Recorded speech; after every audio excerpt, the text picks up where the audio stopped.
Shifu জানো, আমি অনেক কষ্টে পায়ের ঘাম মাথায় ফেলে একটু গভীর থিঙ্কিং করে গভীর করতে পারলাম না। এত গভীর চিন্তা করে করতে পারলাম না। তুমি অনেক চিন্তা করছো সেটা বুঝলাম, কিন্তু পায়ের ঘাম মাথায় পড়ে কিভাবে এটাই তো বুঝলাম না।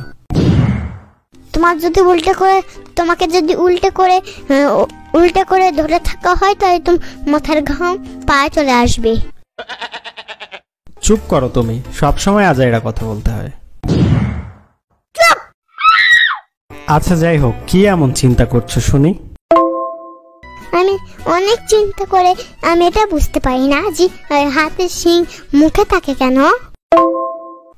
আরে ওইটা হাতির শিং না, ওইটাকে হাতির দাঁত বলা হয়, আর দাঁত এই জন্যই মুখে থাকে। তবে কেন ছাতায় মাথায় জানো না, এটার মধ্যে কিন্তু একটা গভীর কাহিনী আছে। ওরে বাবা, তাই নাকি? এটার পিছনেও কাহিনী আছে? আগে হাতির পিঠে শিং ছিল, কিন্তু হাতির মা হাতিকে বললো, মেয়ে তোর পিঠে শিং একবারে পারফেক্ট ম্যাচিং হচ্ছে না। সবই বুঝলাম, কিন্তু হাতিরা আবার ইংরেজি জানলো কবে থেকে? হাতির ডিম কোথাকার, মোবাইল কোথাকার। আচ্ছা যাই হোক, তারপরে কি হলো সেটা বলো। তারপরে একদিন হাতিদের সময় প্রতিযোগিতা হলো। আরে ওইটা প্রতিযোগিতা হবে? কথার মধ্যে যদি পাও ঢুকা তাহলে পাও একবারে কেটে ফেলবো। আমাকে চিনো তুমি? আমি সেই মুনিয়া।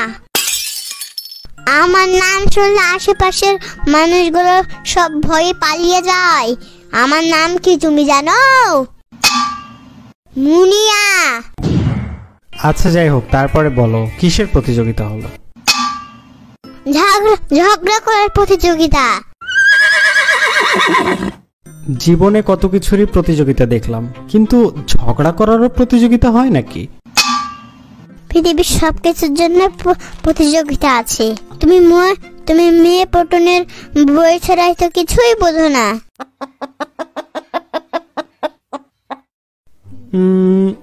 যাই হোক, তারপরে কি হলো সেটা বলো। প্রতিযোগিতাতে হাতিও অংশগ্রহণ করলো। আচ্ছা আচ্ছা, তারপরে কি হলো? তারপর হাতি ঝগড়া করে জিতে গেল। আচ্ছা আচ্ছা, তারপরে কি হলো? প্রতিযোগিতাতে জিতে যাওয়ার জন্য হাতির পিঠের শিং মুখের মধ্যে ভরে দিল। কিন্তু কেন? মাথার থেকে মুখের জোর বেশি, তাই মাথা থেকে শিং নিয়ে মুখে ভরে দিছে। তাহলে তো এটা পুরস্কার হলো না, এটা একরকম অত্যাচার হয়ে গেল। সেভাবে তোমার ব্রেন তো হাঁটুতে আছে তাই না?